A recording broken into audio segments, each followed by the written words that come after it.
I realized a number of years ago with my colleagues that, and this really came as a shock to me, talking to my 19-year-old students, 20-year-old students who'd been in the formal education system for, say, 18, 15 years. And what I realized, it was within a course I was teaching called Maps of Meaning, which was based on the first book that I wrote. And it's a book about how our existence, even our perceptions, our motivations, our emotions, are grounded in narrative. They're grounded in stories. And I believe the scientific evidence for that is actually overwhelming, as well as the colloquial evidence, so to speak. That's why Jesus taught in parables. Yeah, so it's the most effective way of teaching. And well, look, you'll pay money to go see movies, to be instructed by stories. It's a very deep part of our character. In any case, I realized that my students hadn't ever really been asked to write their own stories. And you can write a story about who you've been, and you can write a story about who you are now, but you can also write a story about who you could be. And they had written essays on all sorts of abstract topics and been asked to think to some degree deeply about those topics, but no one had ever sat them down and said explicitly, okay, look, kid, like, here's the deal. You can have what you want and need, assuming you're taking care of yourself, right? Assuming that you're starting out with the proper attitude towards yourself, which is that you're worthy of care and respect, and there's something to you that's valuable that at least could be developed. You need to give yourself that amount of credit, like you would with anyone that you might be willing to attempt to care for and love. And then the next question is, all right, you can have what you want, but you have to specify it. What would you like from your friends 3 to 5 years down the road? What would you like your friendship network to look like? What would you like to do? How would you like your career to shape itself? How are you going to take care of your family?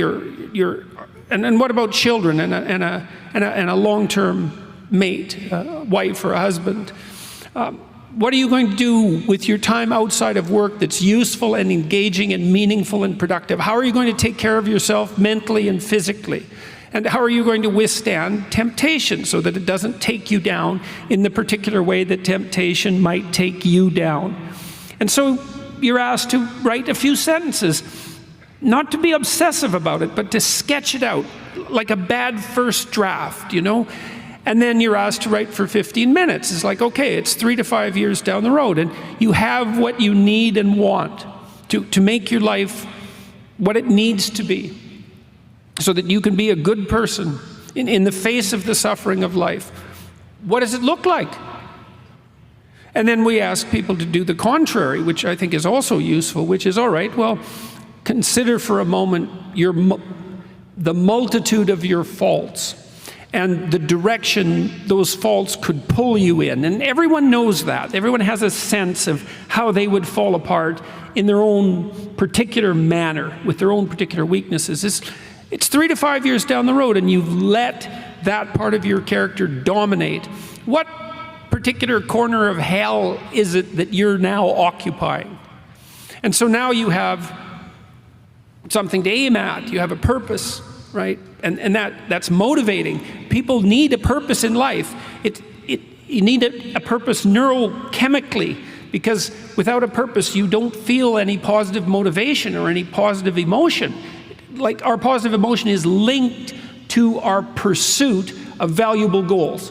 That's how our brains are set up. And so you need that positive goal, and also to stop you from being unduly uncertain and anxious because nothing is specified enough. And you need something to run away from. And so you can run away from the worst in you. You can escape from the worst in you, and you can move towards the best in you. And then we have people write out a strategic plan for the accomplishment of their goals. It's called the Future Authoring Program, by the way. It's available online at a site called self-authoring.com. And we've tried it with thousands of university students now. And it's had a remarkable effect on their retention. The effect is approximately 25%. We decrease dropout by 25%. And it seems to be most effective for the most disaffected students. So it works better for men, because women are outperforming men academically. And it actually works better for non-Western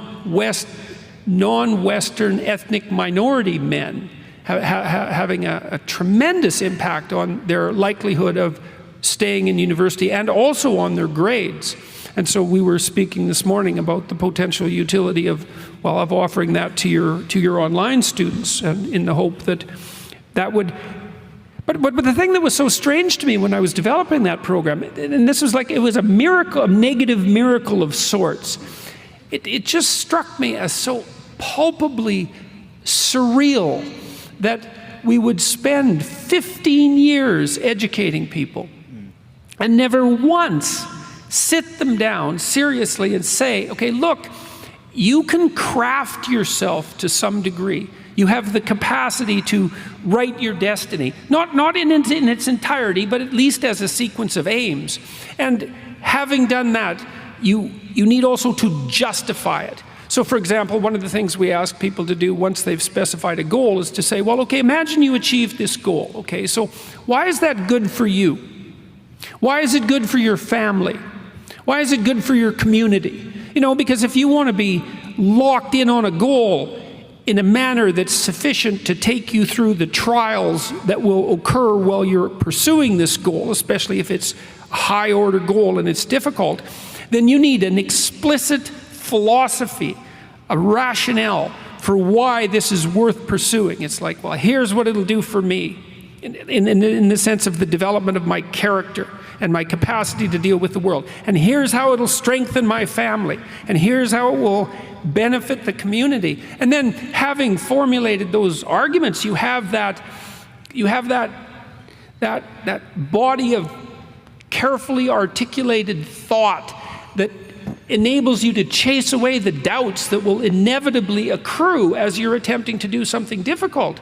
You have to negotiate with yourself, and you have to justify what you're doing carefully and philosophically, deeply, so that you have the commitment and the strength of character that enables you to push through times that are difficult.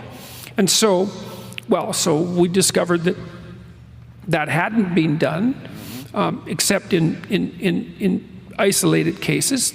There were some business people who were working on similar projects, and a man at the University of Texas at Austin, James Pennebaker, and the program has been phenomenally successful, and thousands of people have now done it online. And so, and I'll close this by saying, if you have any interest in doing this, which I would recommend, it's also okay to do it badly, because a good first draft aim for your life is incomparably better than vague, nihilistic hopelessness. And you're not going to get it right anyways, because what do you know? You know, you're going to pursue your goal avidly for a year or so, especially at your age, and you're going to learn a bunch. And then your trajectory is going to shift. But it doesn't matter, because the trick is to get the process of moving forward toward the aim started, and then to have the humility to make course changes along the way as you inform yourself. And so it gets the ball rolling. And so it's been very gratifying to have developed that, because it seems to have been of great use to many people.